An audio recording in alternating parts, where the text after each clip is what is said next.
மாமிசமும் ரத்தமும் வெளிப்படுத்தாதத உங்க வாழ்க்கையில வெளிப்படுத்துறதுக்கு ஒரு இடத்தை கர்த்தர் வச்சிருக்கிறாரு. அந்த இடத்துக்கு பேர் தான் சபை.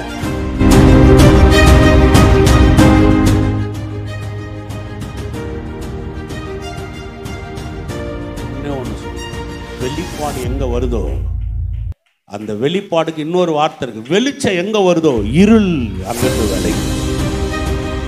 எங்க ஒரு வெளிச்சம் எழுப்புதோ அந்த இடத்துல இருள் விலகிடும். சபையில தான் அந்த வெளிச்சத்தை கர்த்தர் கொண்டு வர.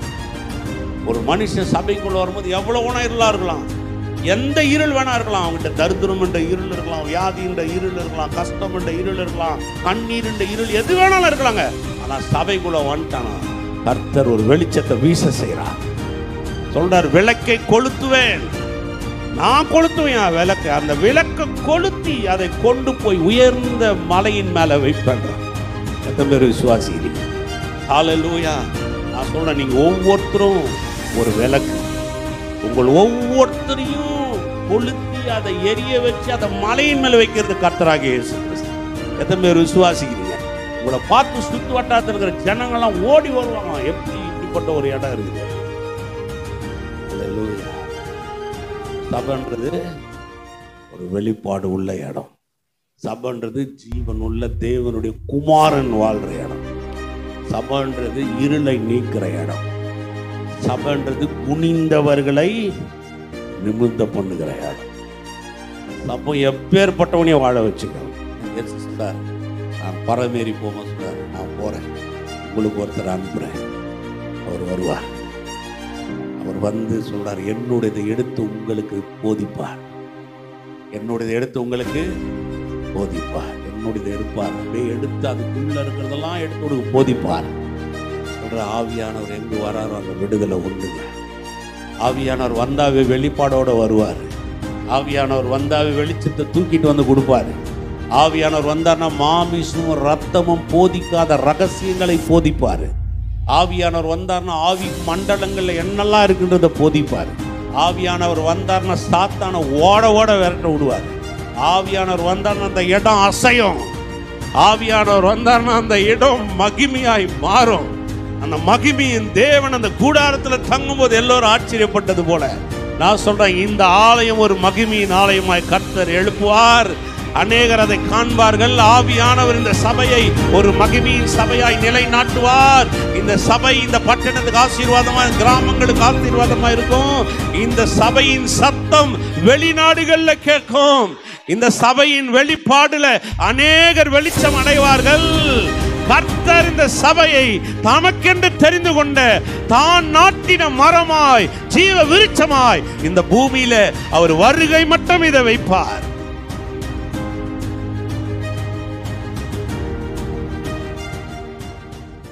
ஒரு 10 வருஷத்துக்கு முன்னாடி வந்தேன் நான் இங்கே. ஆக்சுவலி இந்த 10 வருஷத்துக்கு முன்னாடி கூட நான் வேற ஒரு மீட்டிங்க்கு பாண்டிச்சேரிக்கு வந்தேன்.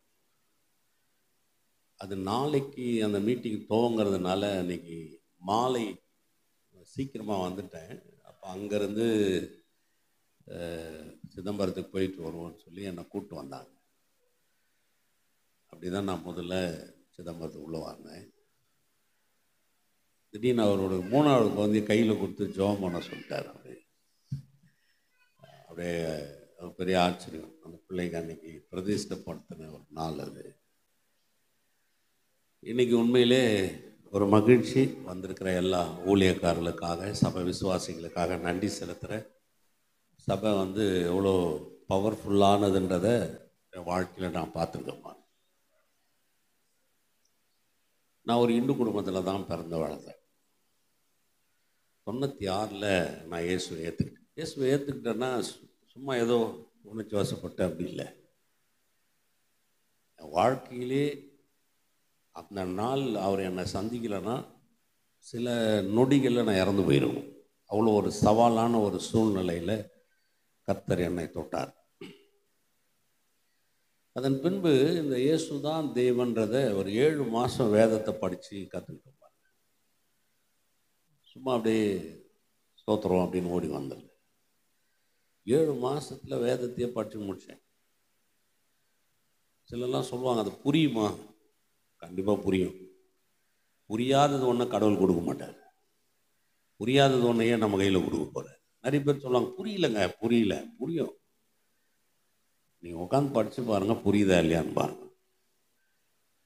முடித்த உடனே எனக்கு அந்த 7 மாதத்தில் எனக்குள்ள ஒரு மிகப்பெரிய ஆழமான ஒரு விசுவாசம் வந்துச்சு. இந்த தேவனை குறித்து இந்த உலகத்தில் நம்ம சொல்லி ஆகணும். வீட்டில் போய் முதல்ல சொன்னேன், வீட்டில் விட்டு துரத்தி விட்டாங்க. நாங்களாம் இயேசுவான் முடிவு பண்ணிக்கோ, எல்லாம் வெளியில் போயிடுன்ட்டாங்க. சரி, வீட்டை விட்டு வெளியில் வந்துட்டேன். வெளியில் வந்து சின்ன இடத்துல தங்கியிருந்தேன். அது ஒரு சபை, ஒரு ஓலை போட்ட கொட்டாய் சபை. அங்கேருந்து வேதத்தை தான் படிப்பேன். மற்ற நாளில் அந்த சபையில் இருப்போம். அந்த பாஸ்டர் தான் நான் எல்லாருக்கிட்டையும் சுவிசேஷத்தில் சொல்கிறத பார்த்து என்னை பைபிள் காலேஜ் அனுப்பிச்சார். அதன் பின்பு பைபிள் காலேஜில் படித்து முடிக்கும் போது கர்த்தர் பேசினார், பெங்களூர் பட்டணத்தில் போய் ஊழியம் செய்யணும். ஆனால் பெங்களூரில் ஊழியம் செய்யணும் போது எனக்கு பயங்கர ஒரு கேள்விக்குறியாக இருந்தது. ஏன்னா பெங்களூரில் யாரும் தெரியாது, கன்னடா தெரியாது, ஆங்கிலத்தில் பிரசங்கம் பண்ண வராது, தமிழ் மட்டும்தான் தெரியும். ஆனால் ஆண்டவர் போன்னு சொல்கிறாரு, போய் 4 பேர்கிட்ட சொன்னால் எல்லாரும் சிரித்தாங்க பாருங்க. இப்படிலாம் முடிவு எடுக்காது, எமோஷ்னலாக முடிவு எடுக்காது. போய் அங்கே போய் முட்டுச்சேரத்தில் நிற்பியா, பெங்களூரில் தான் செய்யணுமா, எங்கேயாவது போய் செய்ய அப்படின்னு. இல்லை, ஆண்டவர் தெளிவாக சொல்கிறாரு, ஓ பெங்களூரில் போ. நான் பார்த்தேன், ஒருத்தரும் நம்பலை. ஆனால் ஒரு மனுஷன் நம்பினார். சென்னையில் வெள்ளிவாக்கத்தில் ஸ்டுடியோ 23ன்னு ஒன்று வச்சுருக்கிறார். அவர் பேர் யுவராஜ். அவர் வந்து அதை நம்பினார். என் கையில் என்னை கொண்டு போய் புந்துமலை ரோட்டில் தாச பிரகாஷ்னு ஒரு ஹோட்டல் இருந்தது. இப்போ அதை உடைச்சிட்டாங்க. அங்கே தான் நின்று ஒரு ஏடிஎம்மில் ஒரு 1000 ரூபாய் எடுத்து என் கையில் கொடுத்து, கர்த்தர் உங்கள்கிட்ட சொன்னார்னா நிச்சயமாக நீ அதை செய், உனக்கு கண்டிப்பாக கர்த்தர் நடத்துவார். அப்படி தான் நான் பெங்களூரில் போய் ஒரு பிளாட்பாரத்தில் தான் என் ஊழியத்தை ஆரம்பித்தேன். சாதாரண பிளாட்ஃபார்ம், காய்கறி விற்கிறவங்க, அந்த கடைங்களை பிளாட்பாரத்தில் கடை வச்சுருக்கிறவங்க, இவங்களுக்கு தான் சுவிசேஷத்தை சொல்லி அங்கேருந்து தான் என் ஊழியம் ஆரம்பித்ததுப்பா. ஆனால் அன்றைக்கி நான் போகும்போது நிறைய கேள்விகள் இருந்தது. ஆனால் உள்ளுக்குள்ளே ஒரு நம்பிக்கை இருந்தது. ஏன்னா இந்த தேவன் வாழ வைக்கிறவர், இவர் நிச்சயமாக வாழ வைப்பார்னு ஒரு நம்பிக்கை இருந்ததுப்பா. போய் கொஞ்ச நாள் தான், 9 மாதம் தாங்க 40 பேருக்கு ஞானஸ்தானம் கொடுத்தோம்மா. சகோதரி சொல்லும்போது சொன்னாங்க, இதெல்லாம் பெரிய கற்பனை. உண்மையிலேயே எனக்கு அந்த நேரத்தில் சின்ன ஒரு இடம், இந்த மாதிரி ஒரு ஹால் கிடைக்காதான்னு ஏங்கி நின்ற நாட்கள் உண்டு பாருங்க. சின்னதாக இருக்கும் வீடு, ரொம்ப கஷ்டம். அந்த வீட்டில் தான் அதுக்கப்புறம் ஆரம்பித்து அங்கேருந்து அப்படியே படிப்படியாக 2004லேருந்து 21 ஆண்டுகள் கர்த்தர் என்ன நடத்திட்டு வந்துருக்கிறார். பாஸ்டர் மைக்கேல் சொன்னது மாதிரி முதல்ல அந்த பட்டணத்தில் ஆரம்பித்தேன். கர்நாடகா முழுவதும் 31 டிஸ்ட்ரிக்ஸ்லையும் ஊழியம் பண்ணியிருக்கேன். 31 டிஸ்ட்ரிக்ஸில் நடந்து ஜெபம் பண்ணியிருக்கேன். 3 வருஷம் நடந்து ஜெபம் பண்ணியிருக்கேன். என்னுடைய தரிசனம் கர்நாடகாவாக இருந்தது. ஆண்டவர் எலெக்ஷன் டைமில் ஒரு சின்ன விதையை போட்டார். 28 ஸ்டேட்லேயும் 100 மணி நேரம் ஜெபம் நடத்தினேன் பாருங்க. ஒவ்வொரு ஸ்டேட்லேயும் 100 மணி நேரம் 28 ஸ்டேட்லேயும் பண்ண வச்சார். ஒரு 60 பேரை வச்சு அந்த பெரிய டீமை உருவாக்கி எல்லா ஸ்டேட்டில் போய் சபைகளை எடுத்து அங்கே சபைகளில் ஜபத்தை நடத்த ஆண்டவர் பெரிய கிருபையை பாரார். காஷ்மீர்லேருந்து நடத்தியிருக்கிறாங்க. இப்போது சபைன்னா என்னன்றது எனக்கு ரொம்ப ஆழமாக உள்ளே வந்துடுச்சு. ஒரு பைபிள் காலேஜ் வச்சுருக்கேன் நான். அங்கே படிக்கிற பிள்ளைங்களை அங்கேருந்து ட்ரைன் பண்ணி வெளியில் அனுப்புகிறேன். அப்போ சபைன்றது ஒரு பெரிய பவர்ஃபுல். கர்த்தர் நிச்சயமாய் நம்மை ஒரு உயர்ந்த இடத்துக்கு கொண்டு போவார். இன்றைக்கி இந்த சபை ஒன்றா சின்னதாக ஆரம்பிச்சிருக்கலாம். சில ஆண்டுகள் கழித்து பாருங்கள், ஒரு 5-10 வருஷம் கழித்து பாருங்கள், இங்கே இருக்கிற பிள்ளைங்கள்லாம் பெரிய நிலைமையில் உயர்ந்து வரும்.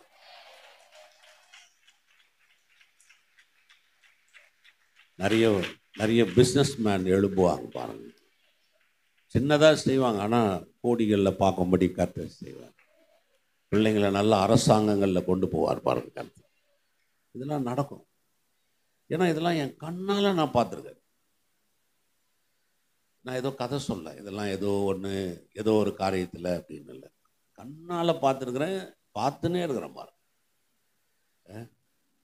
ஒன்றுமே இல்லாத வருவாங்க சபைக்குள்ள பாருங்க.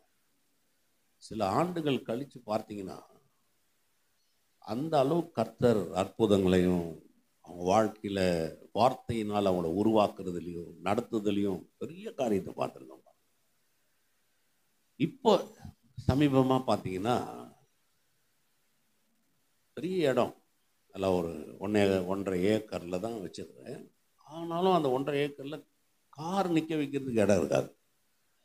இத்தனைக்கு நீங்கள் பெங்களூரில் பார்த்தீங்கன்னா அவுட்டரில் இருப்பேன், நான் ரொம்ப தூரமாக இருப்பேன். இது மாதிரி தான் வைங்களேன், கொஞ்சம் ஊருக்கு ஒரு புறமாக இருக்கும். ஆனால் ஜனங்களை கர்த்தர் கொண்டு வருவார்.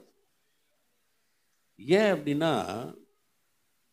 அந்த வார்த்தை எந்த ஜனங்களை போய் சேரணுமோ அந்த ஜனங்களை கர்த்தர் அழைத்துட்டு வருவார். இதை நான் ரொம்ப ஆழமாக பார்த்துருக்குறேன் பாருங்க. ஏமே எத்தனை சந்தோஷப்படுறீங்க? சரி, 1 நாளாகமும் 17ஆம் அதிகாரம் 17வது வசனத்திலிருந்து 22வது வசனத்து வரையும் யாராவது ஒருத்தர் நல்ல சத்தமா வாசி. 1 நாளாகமும் 17 22 பாசி. தேவனே, தேவனே, இது இன்னும் உம்முடைய பார்வைக்கு கொஞ்ச காரியமாய் இருக்கிறது என்று, இது இன்னும் உம்முடைய பார்வைக்கு கொஞ்ச காரியமா இருக்கிறது என்று தேவனான கர்த்தராகி இருக்கிற நீ உமது அடியானுடைய வீட்டை குறித்து வெகு தூரமாயிருக்கும் காலத்து செய்தியையும் சொல்லி என்னை மகா மேன்மையான சந்ததியின் மனுஷனாக பார்த்தீர். உமது அடியானுக்கு உண்டாகும் கணத்தை பற்றி தாவீது அப்புறம் மோடே சொல்வது என்ன? தேவரீர் உமது அடியானை அறிவீர்.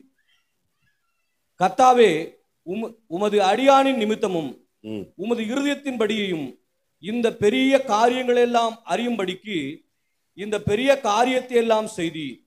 கர்த்தாவே, நாங்கள் எங்கள் காதுகளால் கேட்ட எல்லாவற்றின்படியும் தேவரீருக்கு நிகரானவர் இல்லை, உம்மை தவிர வேறே தேவனும் இல்லை.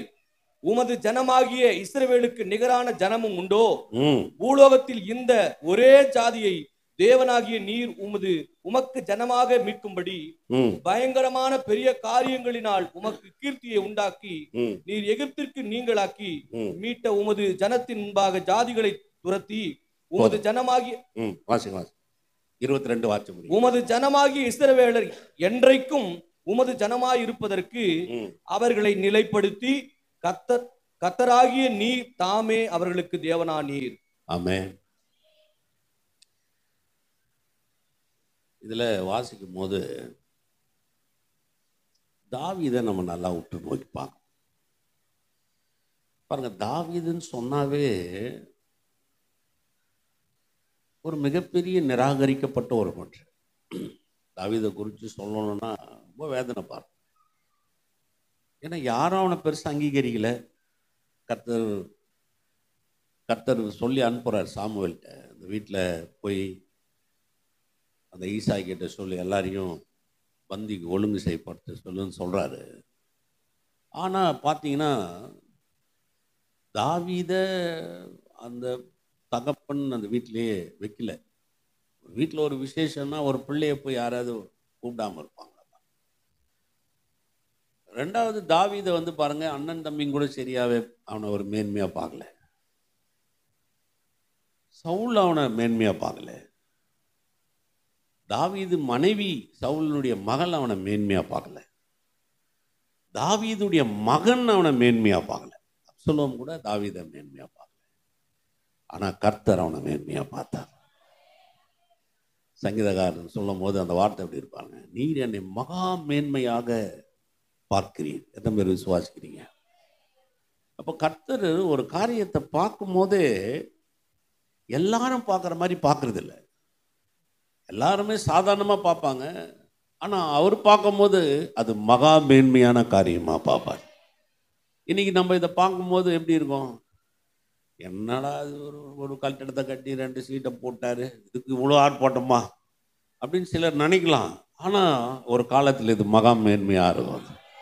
ஏன்னா கர்த்தர் இப்போவே இதை மகா மேன்மையாக பார்க்குறாரு. அப்போ கர்த்தர் மகா மேன்மையாக பார்க்குறாருன்னா அவர் எப்படி பார்க்குறாரோ அப்படியே அதை செய்வார். அவர் எத்தனை பேர் விசுவாசிக்கிறீங்க? இந்த 1 நாளாகமம் 17 நீங்கள் போய் வாசிச்சிங்கன்னா ரொம்ப விசேஷமான ஒரு காரியம் பாருங்க. அன்னைக்கு பார்க்கலாம் அவரை. அன்னைக்கு அவன் பெரிய ஆளாகிறான், அவன் வந்து உயர்ந்துட்டான், அவன் ஆசீர்வாதமாக ஆயிட்டான், ராஜாவாயிட்டான், பெரிய சண்டெல்லாம் போட்டு யுத்தம்லாம் செய்து உயர்ந்துட்டான்றதுனால அப்போ பார்க்கல. அவனை அந்த ஆட்டு மந்தைகளுக்கு பின்னாடி அவன் போகும்போதே கர்த்தர் அவனை அப்படி பார்த்தார். அப்போ கர்த்தர் பார்க்குற அந்த பார்வையை இப்போ அவன் வாழ்க்கையில் நிறைவேற்றி காமிச்சிட்டார். அதுதான் சொல்றான், நீர் என்னை மகா மேன்மையாக மனுஷனாய் காண்கிறீர், நீர் பார்க்குற மாதிரி என்னை வேற யாரும் பார்க்க முடியாது ஆண்டவர். எத்தனை பேர் விசுவாசிக்கிறீங்க? அப்போ தேவன் ஒரு விஷயத்தை எப்படி பார்க்குறாரோ அந்த நிலைமைக்கு அதை கொண்டு வந்துடுவார். கூட ஒரு ஐயாவை குறித்து சொன்னாங்களே, அவர் தான் வந்து பள்ளம்லாம் தோண்டினார், இதை கட்டினாருன்னு சொல்லும் போது, தோண்டும் போது இந்த இடம் அப்படி இருந்திருக்காது. அவர் பார்க்கும்போது பார்த்தீங்கன்னா இப்போ பில்டிங்கே இருந்திருக்காது, இடம் இருந்திருக்காது, செடி முளைஞ்சிருக்கும், தண்ணி தேங்கி இருந்திருக்கும், ஒரு மாதிரி இருந்திருக்கும். ஆனால் அவர் அப்போவே இது இப்படி பார்த்துருப்பார், இது நல்லா வரும் இது.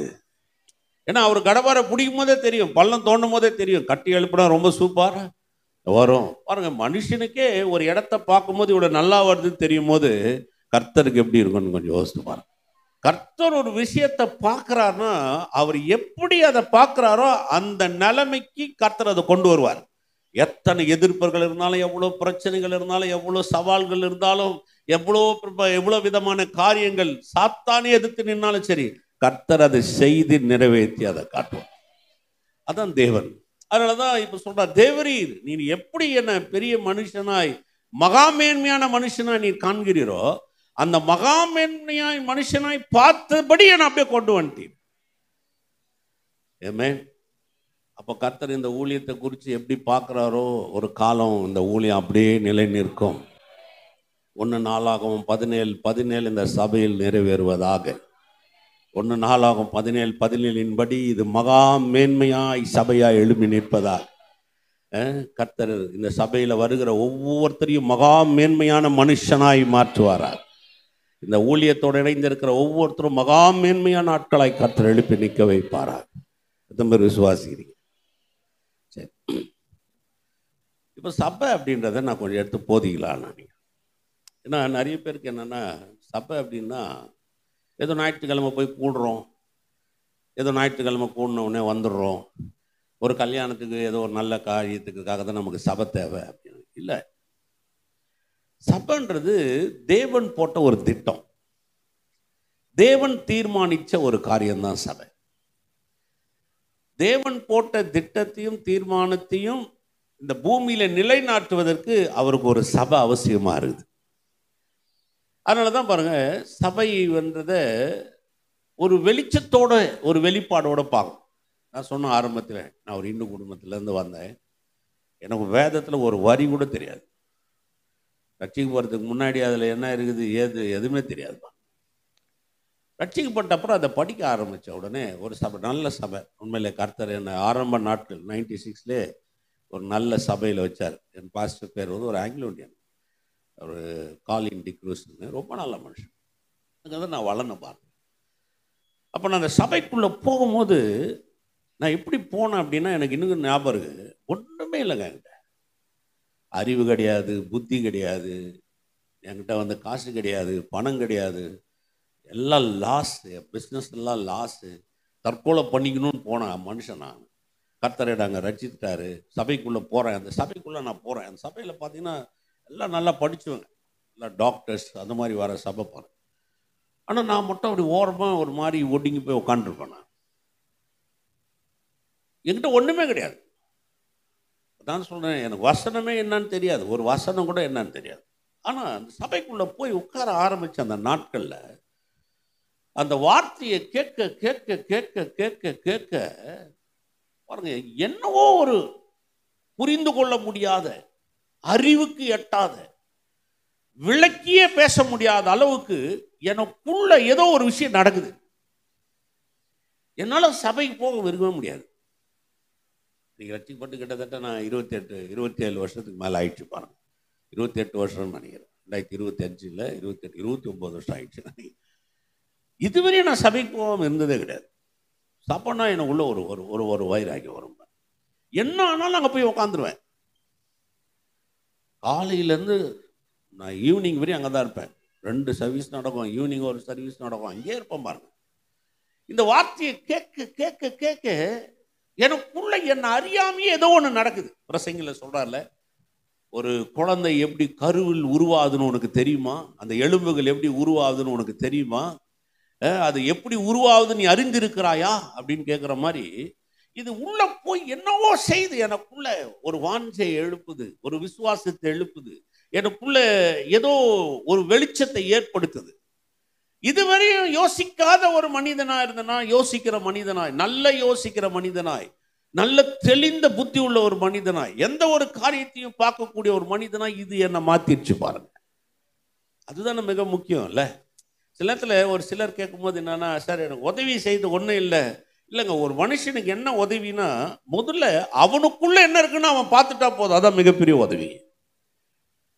என்ன பார்க்கும்போது எல்லாரும் என்ன சொன்னாங்க, ஒன்றுத்துக்குமே உதவாதுவன் இவன் பெரிய அளவில் என்ன எங்கள் குடும்பத்தில் மேன்மையாக பார்க்க மாட்டாங்க. எங்கள் அப்பா கூட பிறந்தவங்க 7 பேர், 7 பேரில் ரொம்ப கம்மியாக டல்லாக இருக்கிற ஆள் நான் தான் பாரு. உதாரணத்துக்கு எடுத்து சொல்ல என்ன சொல்லுவாங்க, இவனை மாதிரி நீ இருக்கக்கூடாதுன்ற அளவுக்கு சொல்லுவாங்க. அதில் யாருமே என்னை மேன்மையாக பார்த்ததில்லை. என் தாய் தகப்பன் என்னை மேன்மையாக பார்த்ததில்லை, எங்கள் சித்தப்பா பெரியப்பா அத்தைங்க யாரும் என்னை மேன்மையாக பார்த்ததில்லை. ஏன் நான் படிக்கிற ஸ்கூலில் கூட எனக்கு டீச் பண்ண சார்ஸ் யாருமே என்னை மேன்மையாக பார்த்ததில்லை. எல்லாருமே என்னை ஒரு மாதிரி மட்டமாக பார்ப்பாங்க. ஆனால் இந்த வேதம் மட்டும்தான் என்னை ரொம்ப மேன்மையாக பார்த்துச்சு. இந்த வேதத்தை நான் வாசிக்கும் போது இந்த வேதம் என்ன யாருன்னு சொல்லுது. நீ யார் தெரியுமா? நீ கடவுளுடைய பிள்ளை, நீ கடவுளுடைய சாயல், நீ ஒரு தோல்வியின் பிறப்பல்ல, நீ அவமானப்படுறதுக்காக பிறக்கல, நீ கண்ணீர் சென்றதுக்காக பிறக்கல, உங்ககிட்ட எது இருக்கு எதுன்னு இல்லை, உன் பிறப்பே ஒரு வெற்றின்னு இந்த வேதம் தான் எனக்கு முதல்ல சொல்லிச்சு. எனக்கு ரொம்ப ஆச்சரியமா இருந்தது பாருங்க. ஏன்னா உண்மையிலே இந்த வேதத்தை நான் படிக்காம போயிருந்தேன்னா ஒரு வேளை உயிரோடு இருந்திருக்க மாட்டேன், நிச்சயமா இருந்திருக்க மாட்டேன். இந்த வேதம் ஏதோ ஒரு காரியத்தை போதிக்குது. அப்போ இதுக்கு ஒரு சபை அவசியமா இருக்கு. மத்தேயு எழுதின சுவிசேஷ புத்தகம் 16ஆம் அதிகாரம் 13வது வசனம் வாசிங்க பாஸ்டர். பின்பு இயேசு பிலிப்பு செசரியாவின் திசைகளில் வந்தபோது தம்முடைய சீஷரை நோக்கி, மனுஷகுமாரனாகிய என்னை ஜனங்கள் யார் என்று சொல்லுகிறார்கள் என்று கேட்டார். பாருங்க, இப்போ ஒரு இடத்துக்கு இயேசு கேட்கிறார், என்னை யாருன்னு சொல்றாங்க அப்படின்னு அவர் தெரிஞ்சுக்கணும்னு விரும்புறாரு. உடனே சீசர்களை பார்த்து கேட்குறாரு, ஜனங்கள்லாம் என்னை யாருன்னு சொல்கிறாங்கப்பா, என்னை குறித்து என்ன போதிக்கிறாங்க, என்ன அவங்களுக்குள்ள ஒரு அபிப்பிராயம் இருக்குது, அவங்க என்னை எப்படி பார்க்குறாங்க அப்படின்றத கேட்குறாரு. உடனே வாசிங்க. அதற்கு அவர்கள் சிலர் உம்மை யோவான் ஸ்நானன் என்றும், ஒரு சிலர் யோவான் ஸ்நானகன், சிலர் எலியா என்றும், சிலர் எலியா, வேறு சிலர் எரேமியா அல்லது தீர்க்கதரிசிகள் ஒருவர் என்றும் சொல்லி, யாரோ ஒரு தீர்க்கதரிசிப்பா அப்படின்ற மாதிரி பழைய உடன்படிக்கையில் ஒரு தீர்க்கதரிசின்னு அப்படின்னு சொல்றாங்க. பாருங்க, அவங்க சொன்னது எதுவுமே ரைட் கிடையாது. அவர் எலியாவா? சொல்லுங்க, அவர் எலியாவா? எலியாவிலையும் பெரியவர் அவர் எரேமியாவா? எரேமியா காட்டிலும் பெரியவர் அவர் யோவான் ஸ்நானகனா? இல்லை, எல்லாத்தையும் பெரியவர். இப்போ அவங்களுக்குள்ள ஒவ்வொருத்தருக்கும் ஒரு அபிப்பிராயம் இருக்குது பாருங்க. இந்த உலகத்தில் கூட மனுஷனுக்கு ஒவ்வொருத்தருக்கும் ஒரு அபிப்பிராயம் இருக்கு. இன்னைக்கு சபையில் கூட எடுத்துக்கலாம், சபையில் இருக்கிற ஆட்கள் கூட ஒவ்வொருத்தருக்கும் ஒரு அபிப்பிராயம் இருக்கு. நம்ம அபிப்பிராயங்கள் நம்ம விசுவாசம் கிடையாது, கர்த்தருடைய வார்த்தை தான் நம்முடைய விசுவாசம். நமக்கு 1000 அபிப்பிராயம் இருக்கும். இந்த அபிப்பிராயங்கள்லாம் நம்ம வாழ்க்கையில ஒரு வெற்றியை கொண்டு வர முடியாது. இப்ப கர்த்தர் கேட்டார், அவங்க சொன்னது எதுவுமே சரி கிடையாது. அடுத்து ஒண்ணு கேட்கிறாரு பாருங்க. அடுத்து வாசிங்க பாஸ்டர். அப்பொழுது அவர் நீங்கள் என்னை யார் என்று சொல்லுகிறீர்கள் என்று அந்த வார்த்தை இருக்கு பாருங்க. உடனே அவங்களை பர்சனலா கேட்கிறார், நீங்கள் என்னை யார் என்று சொல்லுகிறீர்கள். உடனே என்ன சொல்றாரு பாருங்க. சீமோன் பேதுரு பிரதியுத்தரமாக, பாருங்க ஒரு நிமிஷம் பாஸ்டர், எல்லாரும் அமைதியாகிறாங்க. எல்லாரும் என்ன பண்றாங்க? 12 பேரும் அப்படியே கப்சிப் பண்ணிட்டாங்கன்னா, இவர் நம்மளை யாருன்னு கேட்கிறாரு. யாராலையும் டக்குன்னு என்ன பண்ண முடியல, சொல்லலாம். இல்லை, அவர் டக்குன்னு சொல்லலாம், ஆண்டவரே நீர் மேசியான்னு சொல்லலாம், இல்லை நீர் வல்லமை உள்ளவர், நீர் எல்ஷடாயின்னு சொல்லலாம், இல்லை நீர் இந்த உலகத்துக்கு ரட்சிக்க வந்திருக்கிறீன்னு சொல்லலாம், ஏதாவது ஒன்று சொல்லலாம். யாருமே வாயை திறக்கல பாருங்க, எல்லாம் கப்சிப் பண்ணுறாங்க. ஒருத்த மட்டும் வாய் திறக்கிறான், சீமோன் பேதுரு மறு உத்தரமாக வாசிங்க, நீர் ஜீவனுள்ள தேவனுடைய குமாரனாகிய கிறிஸ்து என்றார். உடனே ஒரு வார்த்தை சொல்றான், நீ ஜீவனுள்ள தேவனுடைய குமாரனாகிய கிறிஸ்து. உடனே இயேசு என்ன சொல்றார் பாருங்க. இயேசு அவனை நோக்கி, யோவானின் குமாரனாகிய சீமோனே, யோனாவின் குமாரனாகிய சீமோனே, சீமோனே நீ நீ பாக்கியவான். பாக்கியவான். ஃபர்ஸ்ட் வார்த்தை ஒன்று சொல்றாரு பாருங்க, ஜீவனுள்ள தேவனுடைய குமாரனாய் கிறிஸ்துன்னு உடனே முதல்ல சொல்றாரு பாக்கியவான். பாக்கியவான்ற வார்த்தையை பார்த்தீங்கன்னா ஆங்கிலத்துல நீ ஆசீர்வதிக்கப்பட்டவன்.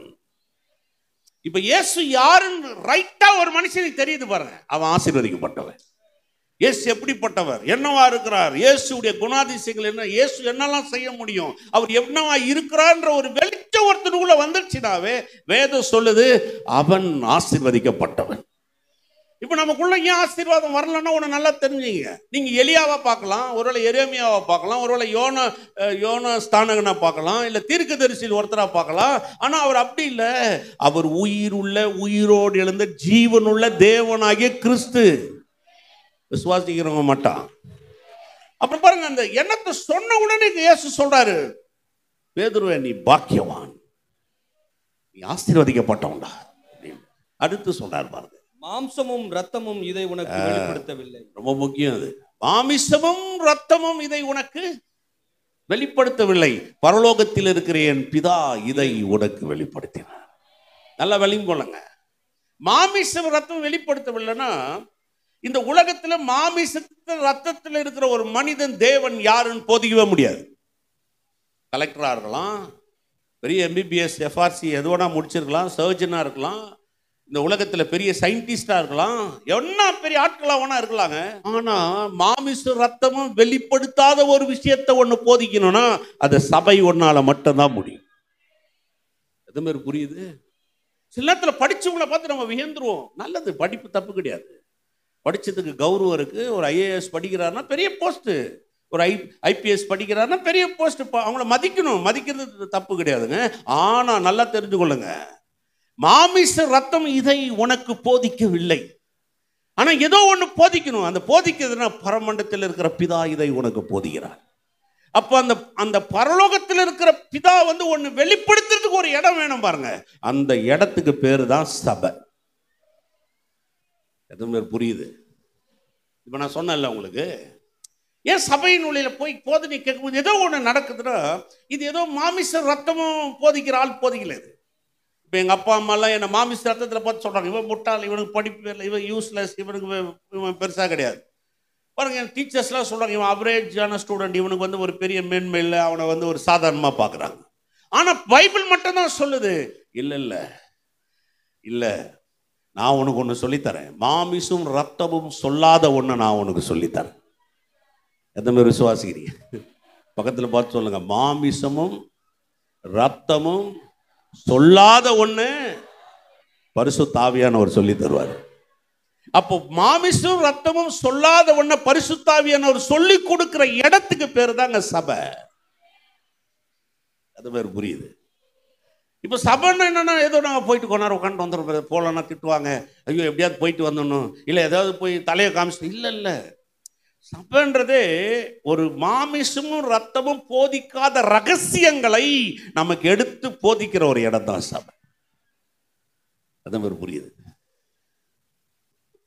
நான் பாருங்க, நான் இப்போ ப்ரீச் பண்ணுறதை பார்க்கும்போது எங்கள் பரம்பில் எல்லாருமே ஆச்சரியமாக பார்ப்பாங்க.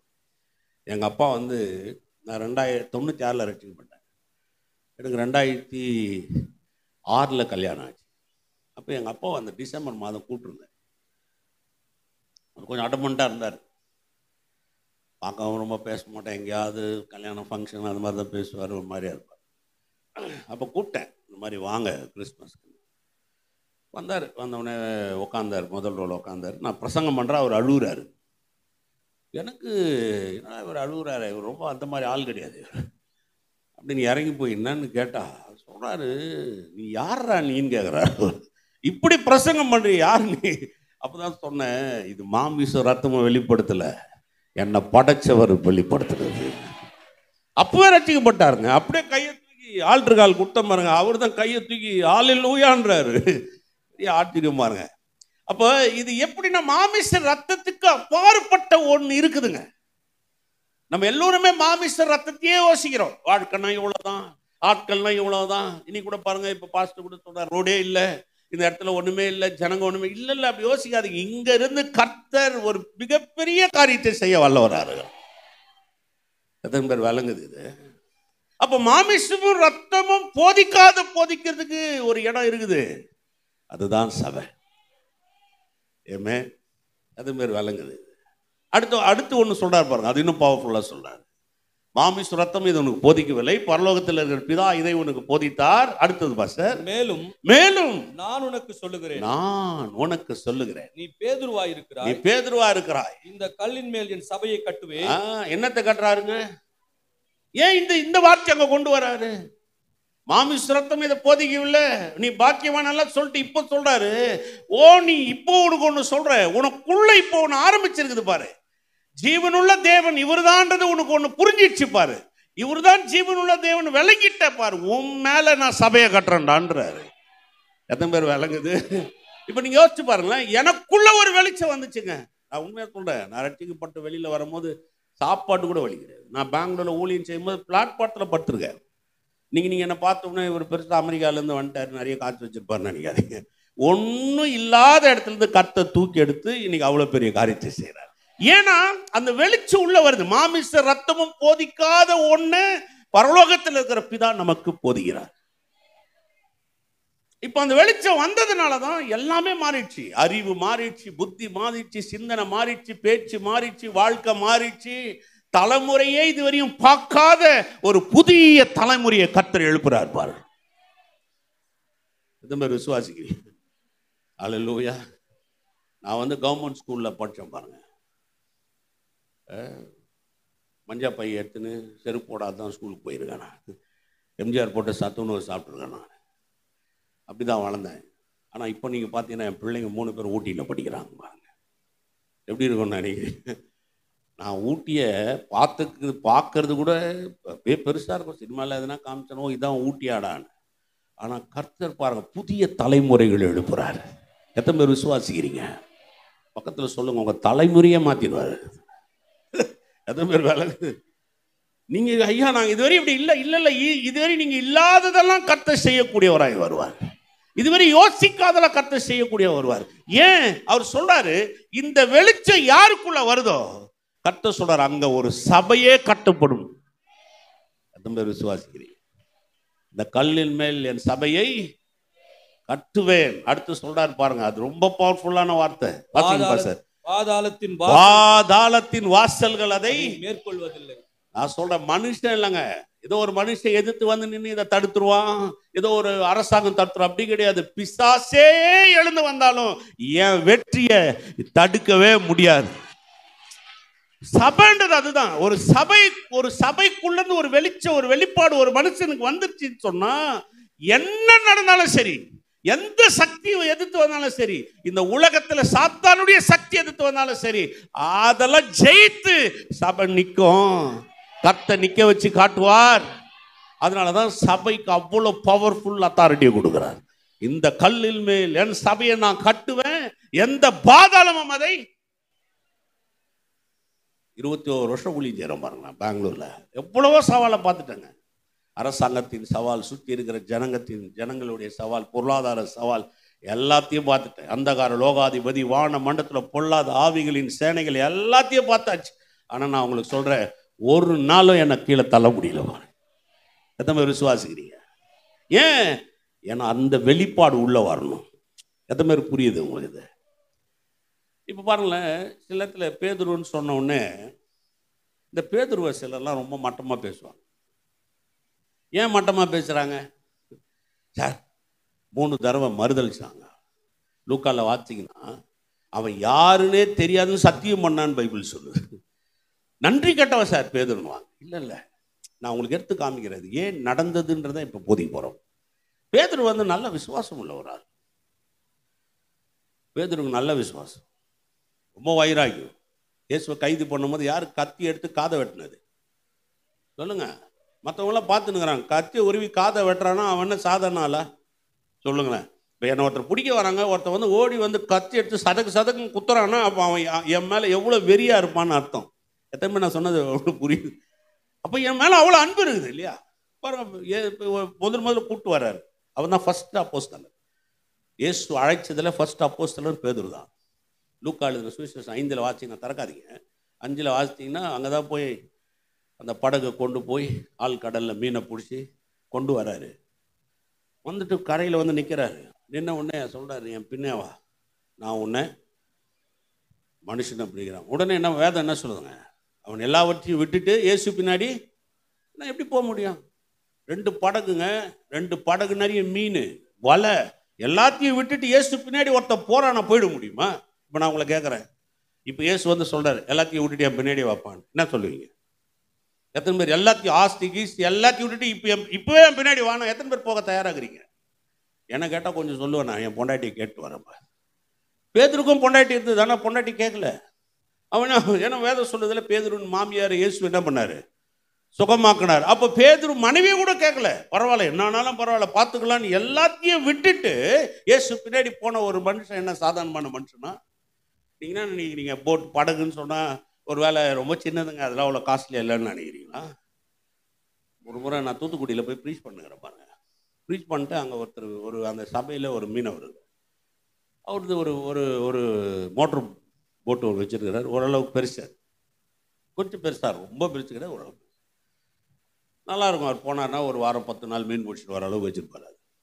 நான் கேட்டேன், அவர் என்னை கேட்டார், பாஸ்டர் இது என்ன வேலை இருக்கும் அப்படின்னு. நான் சொன்னேன், என்ன ஒரு 10 லட்ச ரூபா இருக்குப்பா அப்படின்னு சொன்னார். பாஸ்டர் 4 கோடி பாஸ்டர் அப்படின்னு. எனக்கு அப்படியே தூக்கி வாரி போட்டுச்சு பாருங்க. ஏங்க ரோட்டில் போகிற காரை விட வேலை அதிகமாகுது. அவர் சொன்னார், காரு ரோட்டில் போகும்பா சார், இது தண்ணியில் கடலில் பல ஆழம், பல அடி ஆழம் உள்ள கடல் மேலே சீறி போகும். இது சாதாரணமாக 4 கோடி. எனக்கு அப்படியே ஒரு மாதிரி டக்குன்னு எனக்கு பேரு தான் ஞாபகத்துக்கு வந்தார். 2 படகு அந்த காலத்தில் அப்போ பெரிய பெரிய காஸ்ட்லியாக தானே இருந்தது. எத்தனை நான் சொன்னது விலகுதுங்க. 2 படகை விட்டான், படகு நிறைய இருக்கிற மீனை விட்டான், வலையை விட்டான். இயேசு பின்னாடி போகிற ஒரு மனுஷன் எப்படி அவ்வளோ ஒரு நன்றி கட்டவனாக இருக்க முடியும்? அடுத்து கொஞ்சம் யோசித்து பாருங்களேன். இப்போ இயேசு வந்து சொல்கிறார், எல்லாரும் என்னை விட்டு நீங்கள் போவீர்கள் சொன்னோடனே இவன் சொல்கிறான், என்ன ஆனாலும் நான் போக மாட்டேன். உடனே சொல்கிறான், இல்லைப்பா நேற்று பிசாசு வந்து உன்னை சோதிக்கும்படி என்னிடத்தில் கேட்டுக்கொண்டான், உத்தரவு கேட்டுக்கொண்டான். நானும் உனக்காக ஜெபம் பண்ணேன், உன் விசுவாசம் ஒளிந்து போகாது. நல்லா புரிஞ்சுங்க. மற்ற 12 பேர்ல 11 பேர்ல யாரையுமே சோதிக்கணும்னு தோணலையா அவனுக்கு? யாரோ சோதிக்கணும்னு பார்க்குறான். ஏன் பேதுருவை மட்டும் சோதிக்கணும்னு பார்க்குறான்? யாராவது யோசிச்சிங்களா இதை? ஏன் பேதுருவை மட்டும் சோதிக்கணும்? ஏன் பிலிப்பை சோதிக்க கூடாதா? ஏன் மத்தேவை சோதிக்க கூடாதா? மார்க்கை சோதிக்க கூடாதா? ஏன் யாக்கோப்பை சோதிக்க கூடாதா? மற்றவங்களை யாரையும் சோதிக்க கூடாது? ஏன் பேதுருவை சோதிக்கும்படி இயேசுவிடத்தில் விசுவாச அவன் போய் உத்தரவு கேட்டுக்கொண்டான்? ஏன் சிந்திக்கணும் கொஞ்சம் நம்ம இதெல்லாம் பாருங்க. ஏன் அப்படிலாம் நடக்குது? ஏன் இதை கேட்டுக்கொண்டான்? ஏன்னா பேதுருக்குள்ள இருக்கிற அந்த வெளிப்பாடு ரொம்ப வெளியேறப்பட்டது. எத்தனை பேர் விசுவாசிக்கிறீங்க? இந்த கல்லின் மேல் என் சபையை நான் கட்டுவேன்னு அவர்கிட்ட சொல்றாருன்னா, அந்த சபையை கட்டுகிற வெளிப்பாடு யாருக்கிட்ட இருக்குன்னா பேதுருக்கிட்ட தான் இருக்குது. எத்தனை பேர் புரியுதுங்க? இப்ப நீங்க யோசிச்சு பாருங்க. அதனாலதான் பேதுருவை பிசாசு டார்கெட் பண்றான், எப்படியாவது இவனை எடுத்துடணும். இயேசு சொல்றாரு, இல்ல உனக்காக நான் ஜெபம் பண்ணியிருக்கேன். அல்லேலூயா. யாருக்காக ஜெபம் பண்ணிக்கிறாராம் சொல்லுங்க. யோவான் எழுதின சுவிசேஷ புத்தகம் 21ஆம் அதிகாரம் ஒரு 4 வசனம் வாசிங்க பாஸ். இவைகளுக்கு பின்பு இயேசு திபேரியா கடற்கரையிலே மறுபடியும் சீஷருக்கு தம்மை வெளிப்படுத்தினார். வெளிப்படுத்தின விவரமாவது, சீமோன் பேதுருவும் திதுமு எண்ணப்பட்ட தோமாவும் கலிலேயா நாட்டில் உள்ள கானா ஊரனாகிய நாத்தான்வேலும் செபதேயின் குமாரரும் அவருடைய சீஷரில் வேறு 2 பேரும் கூடியிருக்கும் போது சீமோன் பேதுரு மற்றவர்களை நோக்கி மீன் பிடிக்க போகிறேன் என்றான். அதற்கு அவர்கள், நாங்களும் உடனே கூட வருகிறோம் என்றார்கள். அவர்கள் புறப்பட்டு போய் உடனே படவில் ஏறினார்கள். அந்த ராத்திரியிலே அவர்கள் ஒன்றும் பிடிக்கவில்லை. விடிய காலமான போது இயேசு கரையிலே நின்றார். அவரை இயேசு என்று சீஷர்கள் அறியாதிருந்தார்கள். இயேசு அவர்களை நோக்கி, பிள்ளைகளே, புசிக்கிறதுக்கு ஏதாவது இடத்தில் உண்டா என்றார். அதற்கு அவர்கள் ஒன்றுமில்லை என்றார்கள். அப்பொழுது அவர், நீங்கள் படவுக்கு வலதுபுறமாக வலையை போடுங்கள், அப்பொழுது உங்களுக்கு அகப்படும் என்றார். அப்படியே அவர்கள் போட்டு திரளான மீன்கள் அகப்பட்டதினால் அதை இழுக்க மாட்டாதிருந்தார்கள். ஆதலால் இயேசுவுக்கு அன்பாயிருந்த சீஷன் பேதுருவை பார்த்து அவர் கர்த்தர் என்றான். அவர் கர்த்தர் என்று சீமோன் பேதுரு கேட்ட உடனே தான் வஸ்திரமில்லாத ஆனபடியால் தன் மேசட்டையை கட்டிக்கொண்டு கடலிலே குதித்து கரை ஓடி வராம மற்றவர்களை வாசிக்கும் முதல்ல என்ன தெரியுது? இது இயேசு 3வது முறை தரிசனம் ஆகிறார். எத்தனாவது முறை? உயிர்த்தெழுந்து 3ஆம் முறை தரிசனம் ஆகிறார். முன்னாடியே 2 முறை தரிசனமானார். ஆனாலும் பேதுரு இப்போ பார்த்தீங்கன்னா 1வது வருஷத்தில் வாச்சிங்க, அவர் தான் முதல்ல ஆரம்பிக்கிறார். நான் மீன் பிடிக்க போகிறேன்.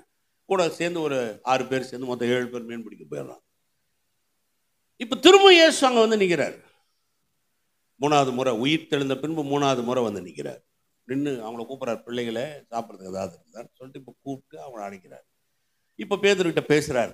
இந்த சம்பவத்துக்கு அப்புறம் நீங்கள் வாசிங்கன்னா உங்களுக்கு தெரியும் பாருங்க. பேசினோடனே கேட்குறாரு, நீ என்னில் அன்பாக இருக்கிறாயா? உடனே சொல்கிறான், ஆமாம் ஆண்டவரே. உடனே இயேசுன்னு சொன்னார், நீ என் நாடுகளை எத்தனை முறை கேட்டார்? 3 முறை கேட்டார். இப்போ நான் உங்களை ஒரு கேள்வி கேட்குறேன். இப்போ பேதுரு முன்னாடியே 2 முறை தரிசனமானார். அப்படி இருந்தால் பேதுரு திரும்ப போட்டு எடுத்துன்னு போய் மீன் பிடிக்க போகிறான். எல்லாரையும் கூப்பிட்டு போகிறான். திரும்ப அதே பேதுருவை கூப்பிட்டு நீ என்னில் அன்பா இருக்கிறாயான்னு கேட்குறாரு. என் ஆடுகளை மேய்ப்பாயாகான்னு சொல்கிறாரு. ஏன் சொல்லணும்? நான் உங்களை கேட்குறேன்.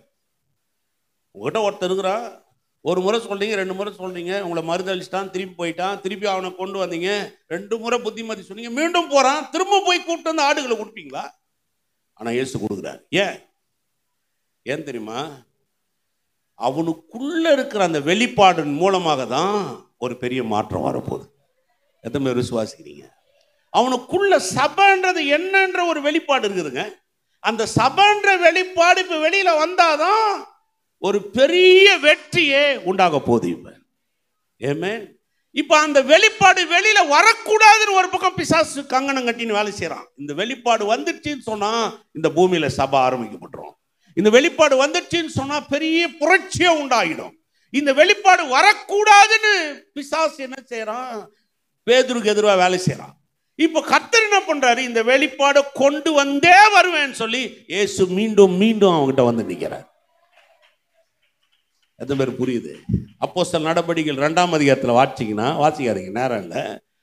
பெந்தகோஸ்தே நாள் 120 பேர் ஒன்று கூடுறாங்க. எத்தனை பேர்?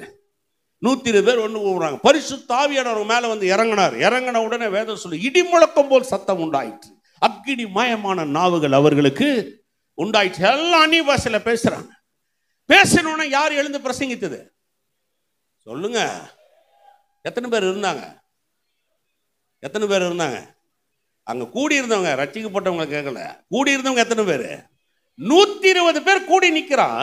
120 பேர் மேல ஆவியானவர் இறங்குறாரு. 120 பேர் அந்நிய பாஷை பேசுறான். 120 பேர் அங்க வேக்கத்தக்கமா பாக்குறாங்க. ஆனா எழும்பி நின்று பிரசங்கம் பண்ணது எத்தனை பேரு? சொல்லுங்க நல்லா சத்தமா. ஒரே ஒரு ஆள் எழுந்து நின்று பிரசங்கம் பண்றான். ஓ இஸ்ரவேல் ஜனங்களே, எருசலேமில் இருக்கும் கூட்டத்தாரே, இதை கேளுங்கள். நீங்கள் எந்த இயேசுவை சிலுவையில் அறைந்தீர்களோ அந்த இயேசுவை என் பிதாவாகிய தேவன் உயிரோடு எழுப்பினார். இப்ப சொல்லுங்க, எத்தனை பேர் ரட்சிக்கப்பட்டாங்க? அங்கதான் முதல்ல சபை உருவாகுது. ரட்சிக்கப்படுவர்களை தினமும் சபையில கொண்டு வந்து பரிசுத்த ஆவியானவர் சேர்க்கிறார். எத்தனை பேர் விசுவாசிக்கிறீங்களா? அல்லேலூயா, அல்லேலூயா. இதுக்குதான் பேதுருக்கு அவ்வளவு பிரச்சனை. இதனாலதான் பேதுருவை பிசாசு அவ்வளோ டார்ச்சர் பண்ணான். ஏன்னா இந்த சபைன்ற வெளிப்பாடு வரக்கூடாது. இந்த சபைன்ற வெளிப்பாடு வந்துச்சுன்னு சொன்னா இதை கட்டுக்கே கொண்டு வர முடியாது.